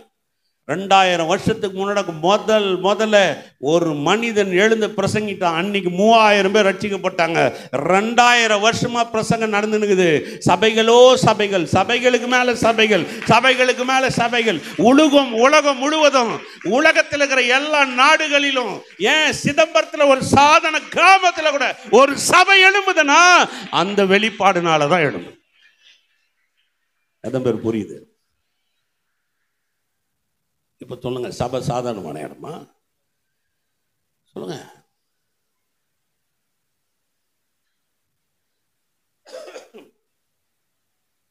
அதனாலதான் சபை உருவாக கூடாதுன்னு நினைக்கிறாங்க. ஆனா சபை உருவாயினே இருக்கும். ஏன்னா சபை மட்டும்தான் அந்த ஜீவனுள்ள தேவனை பேசக்கூடிய இடம். சபை மட்டும்தான் பரலோக தேவன் யாருன்னு பேசக்கூடிய இடம். மாமிசமும் ரத்தமும் பேசாத ஒரு ரகசியத்தை பேசுகிறதுக்கு ஒரு இடம்னா அது சபை மட்டும்தான். அது மாதிரி விசுவாசி எனக்கு ஆழமா தெரியும். ரொம்ப ஆழமாக தெரியும். அதனால தான் இதை வந்து வைராகியமாக செய்யுது. நான் பெரிய சபை, சின்ன சபை, இவங்க பெரிய ஆள், அதெல்லாம் பார்க்குறதே கிடையாது. என் மைண்டில் அந்த எண்ணமும் கிடையாது. எனக்கு ஒன்றே ஒன்று தெரியும், ஒரு சபை எழும்புதுன்னா அங்கே தேவன் ஒரு வெளிப்பாடை எழுப்புறார். அது மாதிரி விசுவாசிக்கிறீங்க. இங்கே ஒரு சபை எழும்புதுன்னா இங்கே ஒரு வெளிப்பாடு எழும்பிடுச்சின்னு அர்த்தம். அது மாதிரி விசுவாசிக்கிறீங்க. இந்த வெளிப்பாடு இப்போ தீயாய் பரவணும். விசுவாசிக்கிறீங்களா? பார்க்கும்போது இன்றைக்கி யோசிக்கலாம், இதெல்லாம் ஒன்றுமே இல்லை, இதெல்லாம் ஒன்றும் சாதாரணமாக தெரியலாம். இது எனக்கு கொஞ்சம் பிரம்மாண்டமாக தான் தெரியும். உண்மையிலே மைக்கேல் டெய்லி ஃபோட்டோ அனுப்பிச்சுனே இருப்பார் எனக்கு. அது இன்னைக்கு இந்த செவுறு எழும்பிடுச்சு, இன்றைக்கி அப்படி சீலிங் வரையும் போயிடுச்சு, இன்றைக்கி பூசிட்டோம், டக்குன்னு அப்படியே வேலை நடந்துகிட்டே இருந்தது. இங்கே இருக்கிற உண்மையிலே எல்லா மேஷன்ஸ்க்கு உண்மையிலே அவ்வளோ வேகமாக இருந்தது. கூட்டு போயிடலான்னு பார்க்குறேன். அவரெல்லாம் என் கூட காலையில் கூட்டு போய் சர்ச்சை கட்டுறதுக்கு வச்சுக்கலான்னு பார்க்குறேன். ரொம்ப வேகமாக நடந்தது பாருங்க. அடுத்த நாள் பார்க்குற எல்லாம் மேலே ஏறி நிற்கும். அடுத்த நாள் பார்த்தீங்கன்னா எல்லாம் பூசு வேலை செஞ்சு முடிச்சிடுவான். அப்படி ஒவ்வொரு நாளைக்கும் அந்த அப்டேட்ஸை பார்க்கும்போது ஆச்சரியமாக இருந்தது பாருங்க. ஒருத்தரையும் சுகவீனமாக்கலை, ஒருத்தருக்கும் அங்கே வந்து காசு இல்லை, அது இல்லைன்னு பண்ணல. எப்படி நடக்குதுன்னே தெரியல. கர்த்தர் அதை எழுப்பி நிற்க வச்சு பெருசு. சபை மேலே நம்மளை விட வேதம் சொல்லுது பாருங்க, தேவன் வைராகியம் உள்ளவர். எத்தனை பேர் விசுவாசிக்கிறீங்க? அல்லேலூயா. அன்னைக்கு அந்த வெளிப்பாடு அந்த சபைக்குள்ளே வந்தது. நீங்கள் பாருங்கள் எவ்வளோ ஜனங்க. அதுக்கப்புறம் நீங்கள் பாருங்கள் 3000 பேரும் ஆஸ்திகளை விற்று எல்லாத்தையும் விற்று கொண்டு வந்து பாதத்தில் வைக்கிறாங்களாம். நான் சொன்ன ஆரம்பிக்கும் போது நான் பிளாட்பாரத்தில் தான் ஊழியத்தை ஆரம்பித்தேன். நான் எத்தனையோ வீடு, எவ்வளோ நூற்றுக்கணக்கான வீடு நான் பிரதிஷ்டை பண்ணிட்டேன் பாருங்கள். ஒரு சிலர்லாம் அந்த பிரதிஷ்டை பண்ணும்போது வீட்டு வாசல்னு ஓன் அழுவாங்க. அந்த ரிப்பன் வெட்டுறதுக்கு முன்னாடி அவங்க அழுகுற சத்தம் இருக்கும். ஏன் அழுகுறாங்க அப்படின்னா ஆனந்த கண்ணீர். ரிப்பனை வெட்டிக்க மாட்டேன், அப்படியே ஓனாலும். ஏன்னா நாங்கள்லாம் சோத்துக்கே வழி இல்லை பாஸ்டர், எங்களுக்கெல்லாம் சொந்த வீடு வரும் நாங்கள் யோசிச்சு கூட பார்த்ததில்லை. ஒரு அம்மா ஒரு முறை பாருங்கள், ஒரு பத்திரத்தை கொண்டு வந்து வச்சு வாட்ஸ்அப்பில் நின்றுனுக்குது.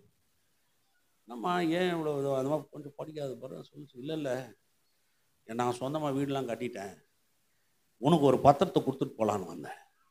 நான் ரொம்ப வருஷத்துக்கு முன்னாடி ஒரு இடம் வாங்கினேன். அந்த இடம் 45 லட்சம், இன்றைக்கி 45-50 லட்சம் பாருங்க.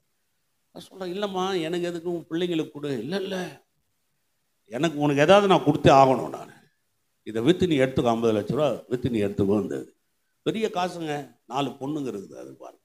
அந்த அம்மாவை கூப்பிட்டு உட்கார வச்சு சொன்னேன், இல்லை என் மேலே வச்ச அன்பு பெருசு, எல்லாம் விற்று எல்லாம் உன் பிள்ளைங்களுக்கெல்லாம் பிரித்து கொடுத்து எல்லாருக்கும் ஆண்டவருடைய அன்பை சொல்லு போ. எத்தனை பேர் விசுவாசிக்கிறீங்க? ஒரு முறை வீட்டை வெட்டிட்டு நிற்கிற 3 மாடி பாருங்க. 3வது மாடி வீடை சொல்கிறாரு, நாளைக்கு வந்துட்டிங்கன்னா அந்த 3வது மாடி அப்படியே உங்களுக்கு தனியாக ரிஜிஸ்டர் பண்ணி உங்கள் பேரில் கொடுத்துரு. ஒருத்தர் 2 பேரில் இந்த மாதிரி பல பேர் பாருங்க. எனக்கு ஆச்சரியமாக இருக்கும். இன்னைக்கு எனக்கு ஒன்று இல்லைன்னு சொல்ல முடியாதுங்க. எனக்கு ஒன்று இல்லைன்னு நினைச்சாவே ஜனங்க அப்படியே வந்து வாசப்படல நின்றுவாங்க. அந்த அளவுக்கு கர்த்தர் எழுப்பி வச்சிருக்கிறார். எத்தனை பேர் விசுவாசிக்கிறீங்க? அப்போ பேதுருக்குள்ள அந்த வெளிச்சம், அந்த சபைன்னு வந்தது பாருங்க. அதுக்கப்புறம் பாருங்க, ஜனங்கள் எல்லாத்தையும் விற்று கொண்டு வந்து பேதுருவின் பாதத்தில் வச்சாங்க. சிலர்லாம் சொல்லுவாங்க பாருங்க, அதெல்லாம் அப்போ நடந்தது. இல்லை அவனுக்கு அந்த வெளிப்பாடு இருந்ததுனால அது நடந்தது. இன்னைக்கு வெளிப்பாடு தான், இன்னைக்கும் அது நடக்குது. 128 ஸ்டேட்ல 100 மணி நேரம் ஜபத்தை நான் நடத்தினேன். 70 லட்சம் செலவு பண்ணேன். யோசித்து பாருங்க, ஒரு ஜபத்துக்கு. சும்மா அது செஞ்சிட முடியுமா? ஆனால் அந்த அந்த அவ்வளவு பணத்தையும் என் சபை மக்கள் தான் கொடுத்தாங்க பாருங்க. எத்தனை பேர் விசுவாசிக்கிறீங்க? எப்படி எழுப்புது? ஏன்னா அதுதாங்க புரட்சிகரமான காரியங்கள். எப்படின்னா உள்ளுக்குள்ள இந்த மாமிசமும் ரத்தமும் சொல்லாத அநேக காரியங்களை பரிசுத்த ஆவியானவர் சபையின் மூலமா போதிப்பார். ஏன்னா எல்லாருக்கும் மாமிச ரத்தம் தானே வேலை செய்யுது. 2 2 4 3 2 5 இதுதானே வேலை செய்யுது. ஆனா பரிசுத்த ஆவியானவர் கணக்கே வேற. 2 மீன் 5 அப்பம் எத்தனை பேர் சாப்பிட்டாங்க? 2 மீன் 5 அப்பத்தை 5000 பேர். அப்போ 2ம் 5ம் சேர்ந்தீங்கன்னா 7 தான். அப்போ நம்மளுடைய கணக்கு வந்து மாமிசம் ரத்தமும் போடுற கணக்குல வேலை செய்யக்கூடாதுங்க. இது நான் மாமிசம் ரத்தமும் போடுற கணக்குல வேலை செஞ்சீங்கன்னா சபை வந்து ஒரு உலகம் மாதிரி மாறிடும். இதுல வந்து பரிசுத்த ஆவியானவர் வேலை செய்கிறார், பரலோக பிதா வேலை செய்கிறார், மீட்கப்பட்ட குமாரனுடைய வார்த்தை வேலை செய்யுது, தேவ தூதர்கள் வேலை செய்கிறாங்க. இயற்கைக்கு அப்பாற்பட்ட காரியங்களை எல்லாம் கர்த்தர் சபையில செய்ய ஆரம்பிக்கிறார். எத்தனை பேர் விசுவாசிக்கிறீங்க? அல்லேலூயா. ஏன்னா தேவன் அப்படிப்பட்ட காரியங்களை நடத்துகிறார். லூக்கா எழுதின சுவிசேஷ புத்தகம், இதை வாசிக்கலாம், இதை பிடிக்கலாம். லூக்கு 13ஆம் அதிகாரம் 10வது வசனம். ஓய்வு நாளில், இது கொஞ்சம் எல்லாரும் கவனிங்க, இந்த வெளிச்சத்தை நம்ம பெற்றுக்கொள்ளணும். ஒரு ஓய்வு நாளில், ஒரு ஓய்வு நாளில் அவர் ஜெப ஆலயத்தில் போதகம் பண்ணி கொண்டிருந்தார். எங்க பேசியிருக்கிறாரு? ஜெப ஆலயத்துல இயேசு போதகம் பண்ணி கொண்டிருந்தார். அப்பொழுது 18 வருஷமாய் பலவீனப்படுத்தும் ஆவியை கொண்ட ஒரு ஸ்திரீ அங்கே இருந்தார். பாருங்க, 18 வருஷமாய் பலவீனப்படுத்தப்படுகிற ஸ்திரீ ஒருத்தர் அங்க இருக்கிறான். பிசாசு பலவீனப்படுத்துகிற ஆவியை கொண்ட ஸ்திரீ ஒருத்தர். அவள் எவ்வளவும் நிமிரக்கூடாத கூனியாயிருந்தார். அந்த வார்த்தை பாருங்க, எவ்வளவுன்னா கொஞ்சம் கூட நிமிர முடியாது. எவ்வளவுன்னு சொன்னா அவ்வளவுதான். மேக்சிமம் எவ்வளவு குனிய வைக்க முடியுமோ மேக்சிமம்னா இதுக்கு மேல குனிய முடியாதுன்னா அவ்வளவுதான். அவ்வளவு தூரம் குனிய வச்சுட்டா. இதுக்கு மேல குனிய வைக்கவும் முடியாது, நிமிரவும் முடியாது. வாழ்க்கை ஃபுல்லா அப்படியே ஆயிடுச்சு. 18 வருஷம். இயேசு அவளை கண்டு தம்மிடத்தில் அழைத்து ஸ்திரீயே, உன் பலவீனத்திலிருந்து விடுதலையாக்கப்பட்டாய் என்று உன் பலவீனத்திலிருந்து நீ விடுதலை ஆக்கப்பட்டாய் என்று சொல்லி அவள் மேல் தமது கைகளை வைத்தார். அவர் அவள் மேல் தம் கைகளை வைத்தார். உடனே அவள் நிமிர்ந்து தேவனை மகிமைப்படுத்தினார். ஹல்லேலூயா. யோசிச்சு பாருங்க, எத்தனை வருஷம் சொல்லுங்க, எத்தனை வருஷம்? 18 வருஷம். எவ்வளவு வேணும் நிம்மறக்கூடாத ஸ்திரீ. எல்லாரும் விட்டாங்க, அவ்வளவுதான். அவளுக்கே போயிடுச்சு பாருங்க. இனி நடக்காது, இனி வாய்ப்பு இல்லை. ஆனா ஒரு பெரிய விஷயம்னா, அவள் ஜெப ஆலயத்துக்குள்ள இருக்கிறான். இப்ப அந்த ஜெப ஆலயத்துல ஒரு ஜெப ஆலய தலைவனும் இருக்கிறான். இப்ப அந்த ஜெப ஆலய தலைவனுக்கு கூட என்ன புரியலன்னா, சபைன்னா என்னன்னு புரியல. இப்ப ஜெப ஆலய தலைவன் என்ன நினைக்கிறான்? ஜெபிக்கலாங்க, பாவம், ஸ்தோத்திரம், என்ன பண்றது, நாங்களும் பார்க்குறோம், பல வருஷமா அப்படியே இருக்குது, ஸ்தோத்திரம் அப்படின்னு விட்டுறக்கூடாது. இயேசுக்கு ஒரு வெளிச்சம் வருது பாருங்க. ஜெபாலயத்துக்குள்ள ஒருத்தி இப்படி இருக்கிறா, அவ பலவீனப்படுத்தும் ஆவியினாலே அப்படி இருக்கிறான்னு சொல்றாரு இயேசு. அப்போ சபையின் மேல இயேசுக்கு ஒரு வெளிச்சம் எப்படி இருக்குது பாருங்க. சபைக்குள்ள இருக்கிற ஒருத்தர் பலவீனமா இருக்கக்கூடாது. இப்படி வாங்க. சபைக்குள்ள இருக்கிற ஒருத்தர் தரித்திரமா இருக்கக்கூடாது. சபைக்குள்ள இருக்கிற ஒருத்தன் ஒரு மாதிரி வாழ்க்கையை தோற்று போய் இழந்தவனா இருக்கக்கூடாது. சபைக்குள்ள ஒருத்தர் எப்படி வேணா இருக்கலாம், ஆனா அந்த சபை அவனை நிமித்தி காமிக்கும். எதுவுமே விசுவாசிக்கிறீங்க? இயேசு தம் கைகளை வைத்து அவளை என்ன செஞ்சாருங்க? நிமிர்த்தி விட்டாள். அப்போ ஒரு சபையினுடைய வேலை என்னன்னா, நிமிரக்கூடாதவங்களை நிமிர வச்சு காமிக்கணும், வாழ முடியாதவங்களை வாழ வச்சு காமிக்கணும், சுகமே கிடைக்காதுன்னு சொன்னவங்களுக்கு சுகம் சபையில உண்டாக்க காமிக்கணும். தரித்திரம்ன்றதே சபைக்குள்ள இருக்க கூடாது. கர்த்தர் வாழ வைக்கிற தெய்வம், அவர் உயர்த்துகிற தெய்வம், அவர் கனப்படுத்துகிற தெய்வம் என்றதை ஒரு சபையில தான் நம்ம காட்ட முடியும். விசுவாசிக்கிறீங்க? ஏசு எங்க காமிச்சார்? அதை சொல்லுங்களேன். ஜெப ஆலயத்துல. ஹல்லேலூயா. உள்ள எப்படி வேணா வரலாம், ஆனா உள்ள வந்துட்டீங்கன்னு சொன்னா நீங்க எப்படி இருக்கிறீங்களோ அப்படியே இருக்கிறதுக்கு உங்களுக்கு ஒரு சபை தேவை கிடையாது. நீங்க எப்படி இருக்கிறீங்களோ அந்த நிலைமையிலிருந்து நீங்க எண்ணி பார்க்க முடியாத உயர்வான நிலைமைக்கு கர்த்தர் கொண்டு வரும். முறை ஒரு அம்மா வந்துருக்காங்க. அந்த அம்மா ஒரு கார் வாங்கின்னு வராங்க. அவங்க 2 பசங்க, பொண்ணு. இந்த அம்மா கார் கார்லாம் ஜெபம் பண்ண உடனே அந்த அம்மா நின்று அழுவுது. ஏமா அழுவுற? இல்லைப்பா சார், எங்கேயாவது போனோம், ஊருக்கெல்லாம் போனோம், சில நேரத்தில் காசு இருக்காது, போய் ஒவ்வொரு டப்பாவும் திறந்து பார்ப்பேன். கடுகு டப்பாவில் காசு இருக்கா, பருப்பு டப்பாவில் காசு இருக்கா, இந்த டப்பாவில் காசு, தேடி கீடி சில்லறைங்களெல்லாம் பொறுக்கி வச்சு டவுன் பஸ்ஸில் ஏறி போவேன். சில இடத்துல காசு கம்மியாக இருக்கும், ஒரு 50 காசு 75 காசு எதனா கம்மியாக இருக்கும். அந்த பஸ்ஸில் ஏறும் போது அந்த கண்டக்டர்கிட்ட பார்த்து மெதுவாக சொல்லுவேன், காசு சில்லறை கம்மியாக இருக்குது. சில கண்டக்டர் அமைதியாக இருப்பாங்க, சில கண்டக்டர் தலைநோவு சாகுறாங்கன்னு சொல்லுவான். ஏன்னா காசு இல்லை, அது 75 காசு கூட இல்லை. இன்னைக்கு என் பிள்ளைங்களாம் உயர்ந்து இன்னைக்கு புது கார் வாங்கும்படி கர்த்தர் செய்தார். 13 லட்சம் கொடுத்து கார் வாங்கும்படி கர்த்தர் கிருபை பாராட்டி. இதை நீங்கள் கேட்கும் போது எப்படி இருக்கும்? உங்கள் காது எப்படி இருக்கும் சொல்லுங்க, நீங்கள் கொஞ்சம் யோசிச்சு பாருங்க. அப்போ அந்த அம்மா இந்த வண்ணமாக வந்துச்சு. ஆனால் கொஞ்சம் வருஷம், ஒரு 5 வருஷம் நினைக்கிறேன், 5-6 வருஷத்துலேயே பாருங்கள், பசங்களுக்கு வேலை கட்டிச்சு, ஒரு பையன் வெளிநாட்டுக்கு போயிட்டான், பொண்ணுக்கு நல்ல சம்பளம், ஊரில் வந்து வீடு கட்டாங்க, கார் வாங்கிட்டாங்க. கர்த்தர் எல்லாத்தையும் மாற்றிட்டார் பாருங்க. எத்தனை பேர் விசுவாசிக்கிறீங்க? விசுவாசிக்கிற மாட்டான். அப்போ ஒரு சபைன்றது அதுதாங்க. அந்த வெளிச்சம் இருக்கணும் சபைக்குள்ளே. அந்த வெளிச்சம் எனக்கு இருக்குது. நான் ஒவ்வொரு முறையும் சபைக்கு வர ஆட்களை பார்த்து, நீங்கள் இப்போ ஏன் சொன்னால அவன் மேல் கையை வைத்து, அந்த வசனம் வருதா பாஸ்டர்? வருதா வரலீங்களா? நான் ஒவ்வொரு முறையும் என் சபை மக்களுக்கு வந்து சில நேரத்தில் கை வச்சு ஜெபம் பண்ணுவேன். நான் சில நேரத்தில் சொல்லுவேன், ஆண்டவர் இது என் கை இல்லை, இல்லை என் கை இல்லை. நீங்கள் அன்றைக்கி ஜப ஆலயத்தில் விசுவாசத்தில் ஒரு கை வச்சிங்களே, இப்போ நான் இந்த கையை விசுவாசத்தில் வைக்கிறேன், இவங்களை நிமித்துறது உங்களுடைய வேலை. எத்தனை பேர் விசுவாசிக்கிறீங்க? ஏன்னா வசனம் சொல்லுது இல்லையா, மார்க் சுவிசேஷம் 14:14 விசுவாசிகள் நடக்கும் அடையாளங்கள் யாவன, அவர்கள் வியாதிஸ்தர் மேல் கை வைப்பார்கள், அப்பொழுது அங்கு சுகம் உண்டாகும். அப்போதான் சில நேரத்தில் வந்து பண்ணலாம், ஒரு சிலர் தலை மேலே கை வச்சு அவங்கள குடும்பத்தை நான் ஆசீர்வதிக்கும் போது என் இருதயத்தில் நான் சொல்லுவேன், இவங்க சுகம் அடைவாங்க ஆண்டவர், இவங்க வாழ்க்கையில் ஜெயிச்சு மேலே வருவாங்க, இவங்க தலை நிமித்தப்படும், இவங்க ஆசீர்வாதமாக இருப்பாங்க. இன்னைக்கு இருக்கிற நிலைமெல்லாம் மாறும் இயேசு நாமத்தில். இந்த மாதிரி விசுவாசிக்கிறீங்க? அல்லேலூயா. இப்போ புரியுதுங்களா சபை எவ்வளோ வெளிப்பாடு? இப்போ இயேசுக்குள்ளே என்ன இருந்தது சொல்லுங்க, இயேசுக்குள்ளே என்ன இருந்தது? ஒரு சபையில் நான் நிற்கிறேன், ஒருத்தர் குனிஞ்சு நிற்கலாமா, குனிஞ்சு உட்காரலாமா? நான் இப்போ கேட்குறேன், இங்கே நமக்கெல்லாத்தையும் விட இங்கே ஒருத்தர் வந்திருக்கிறார், அவர் தான் கர்த்தராகிய இயேசு. நம்மெல்லாம் வந்திருக்கிறோங்க, மாமிசம் ரத்தத்தில் உட்காந்து பார்க்குறோம். ஆனால் மாமிசம் ரத்தமும் பார்க்க முடியாத ஒரு தேவன் நம்ம மத்தியில் வாசமாக இருக்கிறார். ஏன்னா அவர் சொல்லியிருக்கிறார், எங்கு 2 அல்லது 3 பேர் கூடுகிறீர்களோ உங்கள் மத்தியில் நான் இருப்பேன் என்று வாக்கு பண்ணி இருக்கிறார்.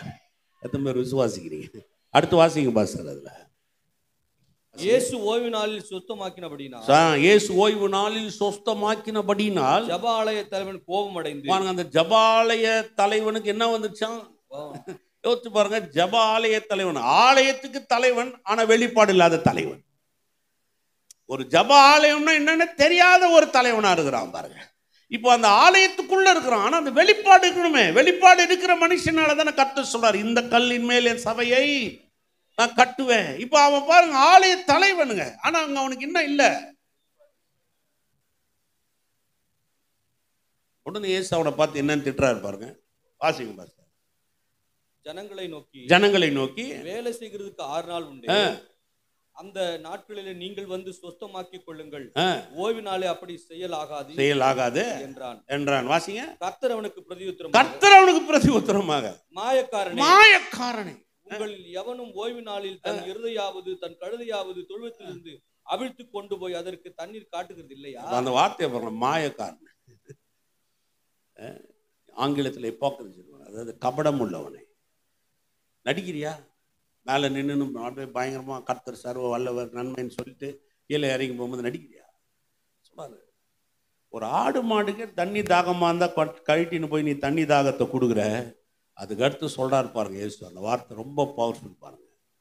அவர் அப்படி சொன்ன போது, அவர் அப்படி சொல்லி இதோ சாத்தான் 18 வருஷமாய் கட்டி இருந்த ஆபிரகாமின் குமாரத்தியாக இவளை ஓய்வு நாளில் இந்த கட்டிலிருந்து அவிழ்த்து விட வேண்டியதில்லையா என்றார். அல்லேலூயா. அவ யாரு? ஆபிரகாமன் குமாரத்தி, வாக்குத்தத்தத்துக்கு சொந்தக்காரி, அவ வாழ வேண்டியவ. இப்ப என்னவா பண்ணி வச்சிருக்கிறான் சாத்தான்? எத்தனை வருஷமா? இப்ப யோசிச்சு பாருங்களேன். தேவனை ஆதியாகமம் 1:27-28 வாசிங்கன்னா சொல்றாருல, தேவனை தன்னுடைய சாயலாகவே உண்டாக்கினார். தேவன் மனிதன் எப்படி உண்டாக்கினாராங்க? தன்னுடைய சாயலாகவே உண்டாக்கினார், அவனை தேவ சாயலாக உண்டாக்கினார். அப்போ இந்த பூமியில ஒவ்வொரு மனிதனும் தேவனுடைய சாயல், விசுவாசிக்கிறவங்க மட்டும் தேவனுடைய ரூபத்தின்படி உண்டாக்கி இருக்கிறவங்களை வாழ வைக்கிறதுக்காக தான் கர்த்தர் சபையை ஏற்படுத்தி வைக்கிறார். அப்ப இந்த உலகத்தில் தரித்திரம் இருக்குன்னா அது எதையும் யோசிக்க கூடாது. சாத்தான் அவர்களை கட்டி வைத்திருக்கிறான், சாத்தான் வாழ விடாம தடுக்கிறான். ஏதோ ஒரு சக்தி, ஏதோ ஒரு வல்லம் அவங்க குடும்பத்தை நெருக்குது, தரித்திரத்தை கொண்டு வருது. கஷ்டத்தை கொண்டு வருது, கண்ணீரை கொண்டு வருது, வாழ விடாம செய்யுது. அந்த வாழ விடாம செய்யக்கூடிய மனிதர்களை விடுதலை ஆக்குறதுக்கு அன்னைக்கு ஆபிரகாமின் குமார்த்தி ஒருத்திக்கு செய்தாரு. இன்னைக்கு தேவ சாயலா இருக்கிற, தேவனுடைய ரூபமா இருக்கிற ஒவ்வொரு மனிதனும் வாழ வேண்டும் என்பதற்காக இந்த கல்லின் மேல் என் சபையை நான் கட்டுவேன், எந்த பாதாளமும் அதை மேற்கொள்ள முடியாது, எந்த சாத்தானும் அதை தொட முடியாதுன்றார். எத்தனை பேர் புரியுது இப்ப? அல்லேலூயா. எல்லாத்தையும் ஒரு சிலர் புரியல. ஏன் எதுக்குதான் நம்ம ஒரு ஆலயத்தை கட்டுறோம், எதுக்கு ஒரு சபையை வச்சுக்கிறோம், எதுக்கு இது இவ்வளோ ஒரு காரியத்தை கர்த்தர் செய்கிறாரு பாருங்க. ஒன்றுமே கிடையாது. நான் சபை ஆரம்பிக்கும் போது காசு கிடையாது, காசு கிடையாது.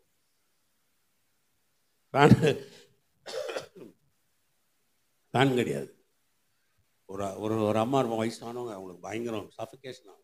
இந்த சீட்டு சிமெண்ட் சீட், அதுக்குள்ளே உட்காந்துருக்கும் போது அப்படியே வேர்க்கும் பாருங்க சிமெண்ட் சீட்டில். அந்த அம்மாவால் உட்காரவே முடியாது. ஒரு நாள் கூப்பிட்டு, தம்பி என்னால் உட்காரவே முடியல, தயவு செஞ்சு ஒரு ஃபேன் வாங்கிக்க அப்படின்னு சொல்லி 550 ரூபா கொடுத்து ஒரு ஃபேன் வாங்கி கொடுத்துச்சு. நான் சொன்னேன், ஆண்டவரே அந்த அம்மாவுக்கு வேர்த்ததுக்கு ஸ்தோத்திரம், ஒரு ஃபேன் வாங்கிறதுக்காக நமக்கு தகுதியாக இருந்தது. எத்தனை பேர் நான் சொன்னது புரியுது? அது ரொம்ப கஷ்டம் பாருங்க. இந்த மாதிரி சேர் இருக்கும் பாருங்க, இப்போ சேர் 40 சேர் வாடகை வாங்குவேன். ஏன்னா எல்லாரும் கீழே உட்கார முடியுதில்ல, வயசானவங்க கால் மடங்க முடியறதில்ல, சிட்டி வேற அது. என்ன பண்ணுவேன், அவன் என்ன பண்ணுவான், 3 ரூபா வாடகை, 4 ரூபா வாடகைன்னா முதல் மாடியில் எட்டுன்னு வந்து வைப்பேன், 3 ரூபா வாடகைன்னா கீழே வச்சுருவேன், கீழே இருந்து நீ தூக்கின்னு போனோன்னுவான். நீ கீழே வச்சிருறாசா அப்படின்னு சொல்லி கீழே வச்சுட்டு 40 ரூபாய்க்காக 7-8 மணி வரையும் பார்த்துட்டு போவாங்க. அப்படியே இருட்டிடுச்சுன்னா நானே லுங்கி கட்டின்னு ஒவ்வொரு 5-5 சேராக தோளில் தூக்கின்னு போய் மாடியில் வைப்பேன்.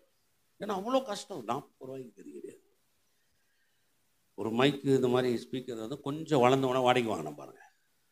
தேடி தேடி ஒரு ஆள்கிட்ட 450 ரூபா 500 ரூபாய்க்கு வாங்கிட்டேன். ஒரு ஆம்பிளிஃபயர் எடுத்து வச்சுட்டு கையில் கட்டிங் பிளேயர் கொடுக்குறாரு. நான் எதுக்கு கட்டிங் பிளேயர், வால்யூம் அதில் தான் நீ வைக்கணுன்றாரு. எப்படி இருக்கும் கட்டிங் பிளேயரில் திருப்பி வால்யூம் வைக்கணும்னா அந்த ஆம்ப் நிலைமையை கொஞ்சம் யோசித்து பாருங்க. ஒரு ஸ்பீக்கரை வச்சுட்டு ஒரு கல் ஒன்று கொடுப்பாரு, இந்த கல்லை பத்திரமா வச்சுங்க, அதுக்கு புஷ் கிடையாது, இதுதான் பக்காவாக நான் செட் பண்ணி வச்சுக்கிறேன். அங்கேயே வாசப்படியிலே நின்றுப்பான் பாருங்க. சர்வீஸ் முடியக்கிட்ட வந்து நின்று நாங்கள் ஏதோ பண்ணினுப்பான் பாருங்க. ஏன்னா சர்வீஸ் முடிஞ்சோன்னா அவனுக்கு என்ன வேணும் சொல்லுவோம், ஒரு அரை மணி நேரம் லேட்டாக வாயா. இல்லைங்க நீங்கள் போயிட்டீங்கன்னா அவங்ககிட்ட இருக்குது அது ஒன்று தான் பாருங்க, அதை வச்சு நம்ம தலையில் கட்டிட்டு அவன் வாழ்ந்துன்னுக்கிறான் பாருங்க. அவன் போன உடனே போய் அந்த பேக்கை திறந்து காணிக்கெல்லாம் எண்ணி பார்த்து அவனுக்கு ஒரு 500 ரூபா கொடுத்து அவனை அனுப்பிச்சிட்டு தான் நான் போய் ஒரு டீயே குடிக்க போவேன். அவ்வளோ கஷ்டம். ஆனால் இன்னைக்கு நீங்கள் பார்த்தீங்கன்னா என் சபையில் ஸ்பீக்கர்ஸ்க்கும் பிஏ சிஸ்டம் மாத்திரம் கிட்டத்தட்ட 30 லட்ச ரூபாயில் வாங்கி வச்சிருக்கோம். நான் வச்சுக்கிற ஸ்பீக்கரை ஜெர்மன் பாருங்க, ஆர்சிஎஃப்னு ஒரு கம்பெனி, அதை வாங்கி வச்சு மேலே லைன் தொங்க வச்சு கீழே இருக்கிற ஸ்பீக்கர்ஸ் எல்லாமே இப்போ நான் வச்சிருக்கிற மிக்சர் போர்டெலாம் 5 லட்சம் பாருங்க. கிட்டத்தட்ட 30 lakhs மேலே இன்வெஸ்ட் பண்ணி எப்படி இவ்வளோ காசு வந்துச்சு, எப்படி வந்துச்சு சொல்லுங்க. ஒன்று சொல்கிறேன், வெளிப்பாடு எங்கே வருதோ அந்த வெளிப்பாடுக்கு இன்னொரு வார்த்தை இருக்கு. வெளிச்சம் எங்கே வருதோ இருள் அங்கிருந்து விலகிடும். எங்க ஒரு வெளிச்சம் எழுப்புதோ அந்த இடத்துல இருள் விலகிடும். சபையில தான் அந்த வெளிச்சத்தை கர்த்தர் கொண்டு வர.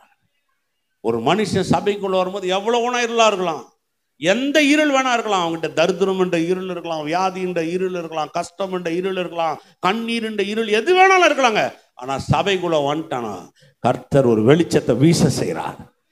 சொல்றார், விளக்கை கொளுத்துவேன், நான் கொளுத்துவேன் விளக்கு. அந்த விளக்கை கொளுத்தி அதை கொண்டு போய் உயர்ந்த மலையின் மேல வைப்பேன். எத்தனை பேர் விசுவாசிக்கிறீங்க? ஹல்லேலூயா.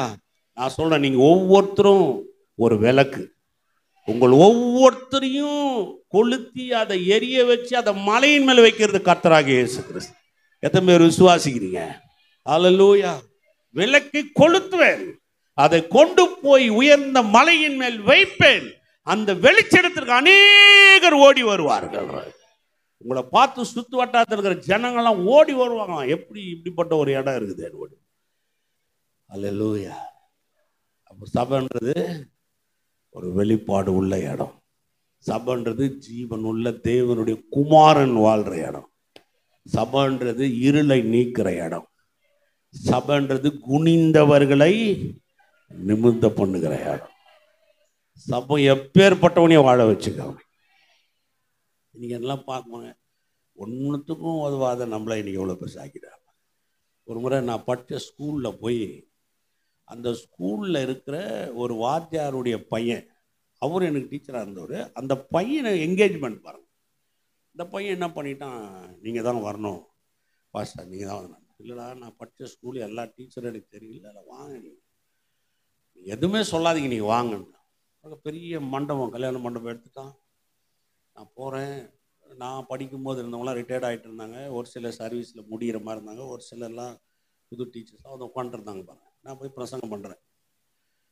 பிரசங்கம் பண்ணி முடிச்சுட்டு உட்காந்த உடனே என் பக்கத்தில் எங்கள் சார் உட்கார்றாரு. எனக்கு சயின்ஸுக்கு இருந்தார் அவர், விக்டர் ஜார்ஜ் அப்படின்னு. அவர் வந்து கேட்குறாரு, சார் பாஸ்டர் நீங்கள் எங்கே அமெரிக்காவில் படிச்சிங்களா அப்படின்னு கேட்டார்.